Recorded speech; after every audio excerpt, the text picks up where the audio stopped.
Cuando las fuerzas y cuerpos de seguridad del Estado detienen a una persona, por los requisitos legales establecidos al efecto, pues por ley la detención tiene que durar el tiempo mínimo imprescindible, pero siempre se fija un plazo máximo que son 72 horas. En el ordenamiento jurídico español, una persona que se crea detenida de forma ilegal o errónea, hay un procedimiento que se llama el procedimiento de habeas corpus, que significa que por escrito pide al juez de guardia competente que revise esa detención y decida si es legal o es ilegal.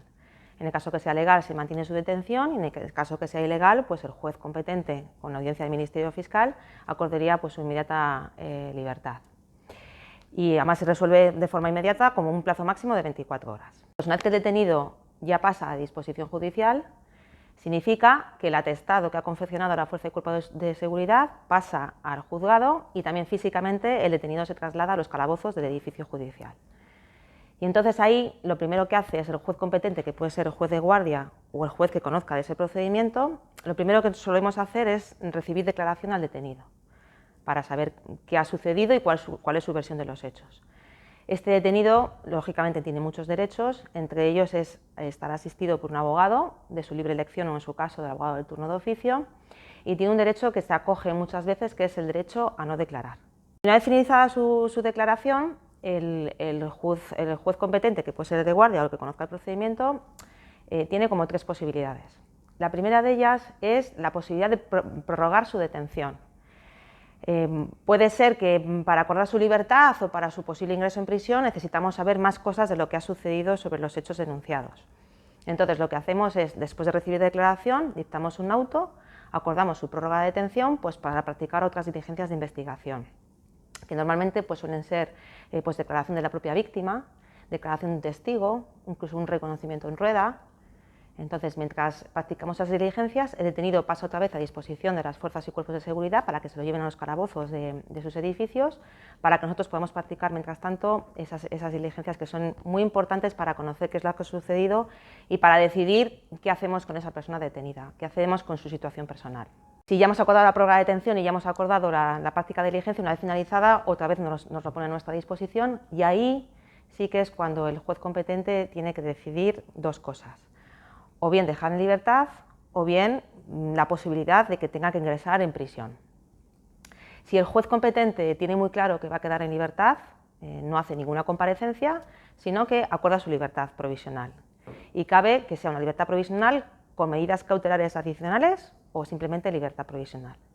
Esas medidas cautelares adicionales de puesta en libertad pues son muy variadas y el objetivo es garantizar que esa persona, aunque esté en libertad, pues tengamos la garantía de que va a seguir en el procedimiento, de que va a estar localizable, etc. Entonces, por ejemplo, se puede acordar la libertad provisional con la obligación de comparecer todas las semanas en el juzgado de guardia o en el juzgado competente, o los 1 y 15 de cada mes, o el plazo que el juez estime pertinente. También cabe la posibilidad de libertad provisional con retirada del pasaporte, para garantizar que no salga del territorio por lo menos europeo. Incluso la libertad provisional con obligación de comparecer incluso diariamente, ¿vale? Y también la posibilidad de libertad provisional con fianza. La fianza que imponemos al detenido para su libertad provisional es en función, lógicamente, de su capacidad económica, sus recursos económicos. Es obvio que no es lo mismo una persona que tiene una gran capacidad económica que una persona que apenas tiene recursos. Si el juez entiende que esa persona podría ir a prisión provisional, tenemos que hacer una comparecencia que está regulada en la Ley de Enjuiciamiento Criminal. En esa comparecencia, aparte del juez competente, lógicamente, y el detenido, está el abogado del detenido y está el Ministerio Fiscal y, en su caso, la acusación particular, que es si se ha personado en nombre de la víctima o de una persona que tenga algún tipo de interés en el procedimiento. En esa comparecencia, el juez primero concede la palabra al Ministerio Fiscal, la acusación particular, y en su caso piden o no la prisión provisional, que puede ser comunicada, incomunicada o eludible bajo fianza. Una vez que hace sus alegatos el Ministerio Fiscal, se concede la palabra al abogado del detenido para que nos intenten convencer de los motivos por los que a su juicio no es necesaria la prisión provisional, y en último lugar solemos dar la palabra al propio detenido. Una vez que finaliza la comparecencia, el juez se retira a su despacho y ahí acuerda qué va a hacer definitivamente con esa persona, que de nuevo puede ser la libertad provisional bajo fianza o solo la libertad provisional o incluso la prisión. Y, como he dicho antes, esa prisión puede ser, siempre es provisional porque es preventiva, y puede ser comunicada y sin fianza, incomunicada y sin fianza, o puede ser eludible bajo fianza, una cierta cantidad que, de nuevo, insisto, pues lógicamente depende de la capacidad económica del detenido. Un juez no puede de oficio ingresar en prisión a la persona detenida, sino que en su caso lo tiene que instar el Ministerio Fiscal o la acusación particular. Sí que es verdad que a raíz de las diligencias y de su toma de declaración, pues el juez entiende que podían concurrir los requisitos de la prisión provisional y por eso hace esa comparecencia. Pero sin esa comparecencia y sin petición del Ministerio Fiscal o la acusación particular, no se puede ingresar en prisión.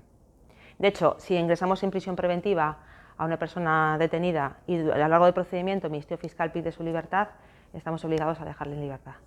O sea, el juez en este caso, hasta que se reforme el enjuiciamiento criminal, no tiene esa potestad para ingresar de forma preventiva a una persona detenida.